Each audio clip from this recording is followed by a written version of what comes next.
It's my extreme pleasure to introduce Alex McKay to you all. Alex came to us from Waubonsie Community College, and he worked on this project as part of his capstone coursework there. So he'll be finishing up this semester. And this project was very intense. He did a lot of lab work, a lot of field work, and had a very busy summer. He even managed to find time to get married in that time. And it's also part of a larger project, our GREON project that is starting to work a little bit on Carlisle Lake in conjunction with St. Louis University, some professors there who are interested in sediment dynamics and also in using our continuous monitoring data to look at hyperspectral imagery and see how that can be used in the future for nutrient monitoring. So I'll just stop talking and let Alex go ahead and start. Thank you, Miles. My study is relating water quality monitoring platform data to lake ecosystem dynamics. Our study, for the most part, took place in Carlisle Lake, which is a 26,000-acre man-made reservoir on the Kaskaskia River.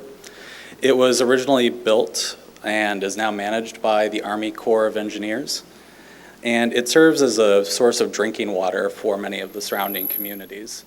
The dam, which is managed by the Army Corps of Engineers, is the southern end. The Kaskaskia River feeds in through the north, and it's bisected by a railway, which is mostly on earth and mound with 3 small bridges that allow flow through and are big enough for a boat to pass through. On Carlisle Lake, we have a Great Rivers Ecological Observatory Network, or GREON buoy. We'll call it GREON from now on. Each buoy is solar powered. It uptakes a water sample about every 2 hours, and it sends that sample through a sensor array. And true to its name, it's part of a larger network. NGREC has several GREON buoys, mostly on the Mississippi River. And the GREON project is part of a larger collaboration called Great Lakes to Gulf, and the information from Great Lakes to Gulf comes from a wide variety of organizations, including the EPA and the Geological Survey, and it's all available online. I encourage you to check it out. It's really cool. So the sensor array within the sonde includes an EXO2 sonde that has a variety of sensors on it, including a conductivity and temperature sensor, a optical dissolved oxygen sensor, a fluorescent dissolved organic matter sensor, or FDOM, also a total algae sensor that can differentiate between chlorophyll A and blue-green algae, as well as a turbidity sensor. Also housed in the GREON is a Seabird coastal nitrate analyzer. And housed outside of the GREON is a cyclophosphate sensor, which performs wet chemical analysis out in the field. And every once in a while we lose them. So we have this GREON, and it begs the question of how well is it representing Carlisle Lake as a whole. And in order to figure that out, we selected 10 sites designed to show a variety of depths and proximity to land within Carlisle Lake, including 3 shallow sites in the northern part, 4 medium sites in the middle, and then the deeper sites around here. The GREON is very close to the deepest site near the dam. And at each site, we took water samples using a Van Dorn, which you can see on the left, and readings using an EXO2 sonde, the same kind used within the GREON itself, at the surface, at mid-depth, and also 2 feet above the bottom. And we knew the depth of the lake at that part because of the depth finder on the boat. We did run into 2 issues with our methodology on this. One is that we cannot take the boat out when there's lightning. There are rules against that. And the other is that the EXO2 sonde temperature corrects, which is a wonderful feature. However, when we were taking readings at the surface, we found relatively large temperature differences between, like, inch 1, inch 2, and inch 6, for example. So while most of our surface data actually mirrored the mid-depth pretty closely, we had a few outliers that we attribute to that.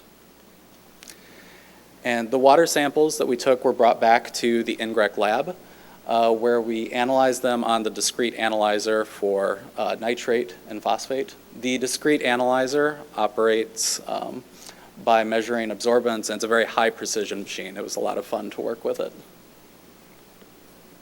So the result of this is that we had two sets of data to compare, one from the sites and one from the Grion.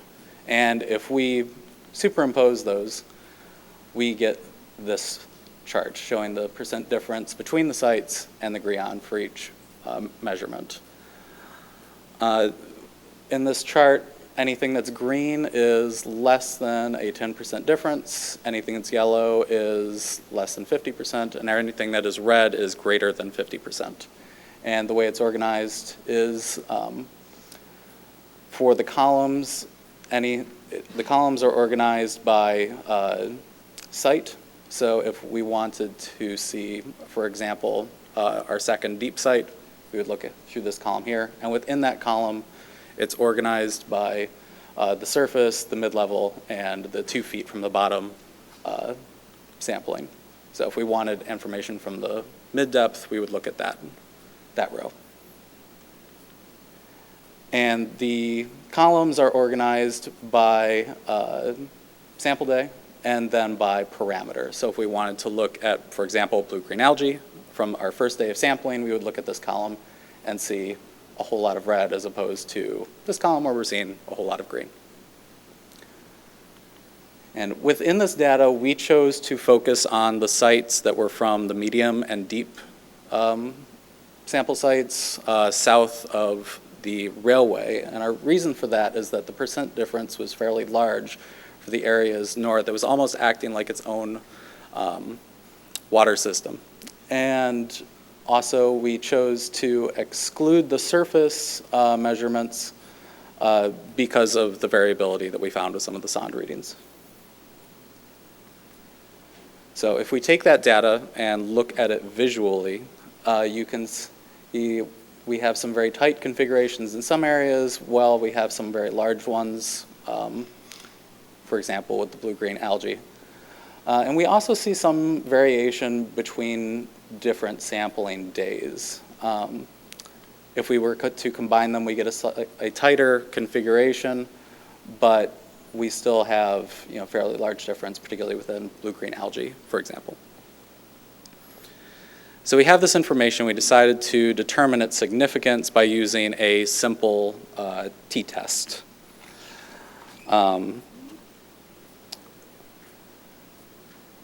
We chose to assume an unequal variance because we had two different sources for our data. And for this, our null hypothesis, or what we are testing, is that the means are the same, that the data is the same for each one. And the result is 24 separate t-tests, one test for each parameter on each sampling day. Red is for a p-value of less than 0.01, yellow less than 0.05, and green is greater than 0.05. So we can think of that as red means that there's little to no chance of a shared mean, yellow means that it's a relatively small chance, and green means that it's a distinct possibility. So for the majority of sampling days, no significant difference was observed for dissolved oxygen, turbidity, chlorophyll A, nitrate, or phosphate. And we were particularly encouraged by nitrate and phosphate because those are the nutrients that often lead to algal blooms. However, there was a significant difference on the majority of sampling days for specific conductivity, blue-green algae, and FDOM. Blue-green algae wasn't really a surprise because unlike phosphate or nitrate, which will diffuse throughout the water, bluegreen algae is going to clump. So our conclusion is that the Grion likely represents some parameters accurately, particularly for nutrients like phosphates and nitrates from agricultural runoff. However, it's important to note that no parameter was a clean sweep. There weren't any parameters that were, there was no statistically significant difference every single sampling day. And this could be because of outside factors such as flow rate and weather could play a very large role in that.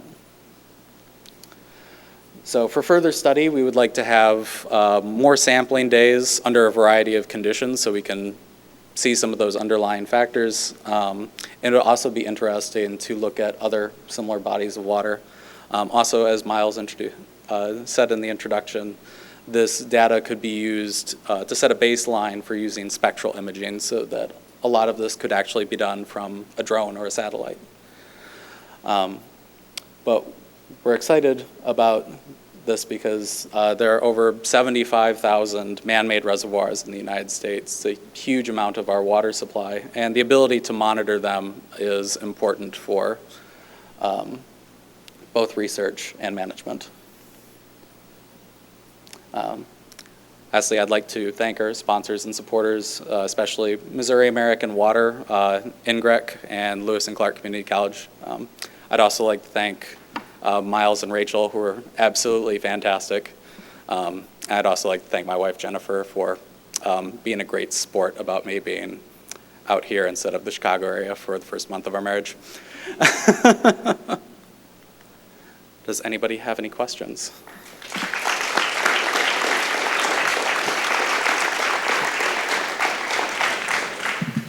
We do have time for a couple questions for Alex.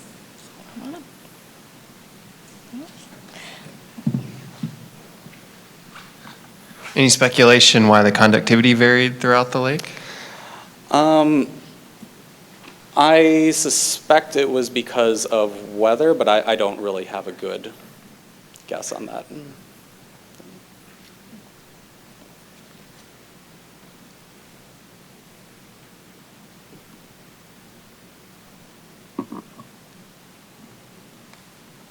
Do you think in the future you might be able to generalize what locations these Grion buoys should be placed in to best represent the lakes?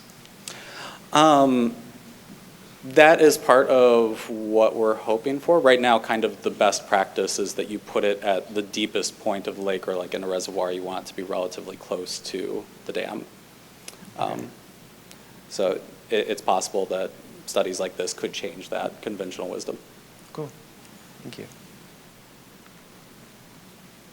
Any additional questions?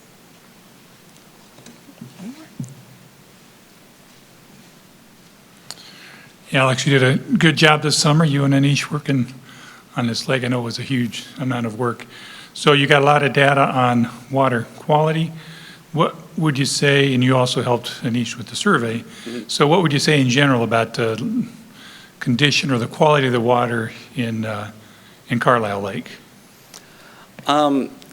Particularly in terms of nutrient load, it was actually better than I expected. However, one thing that's kind of interesting is the shallow sites that were north of the railway had a very high nitrate and phosphate levels.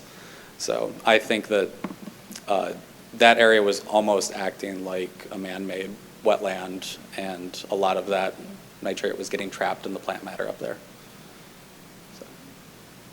All right. Thank you so much, Alex.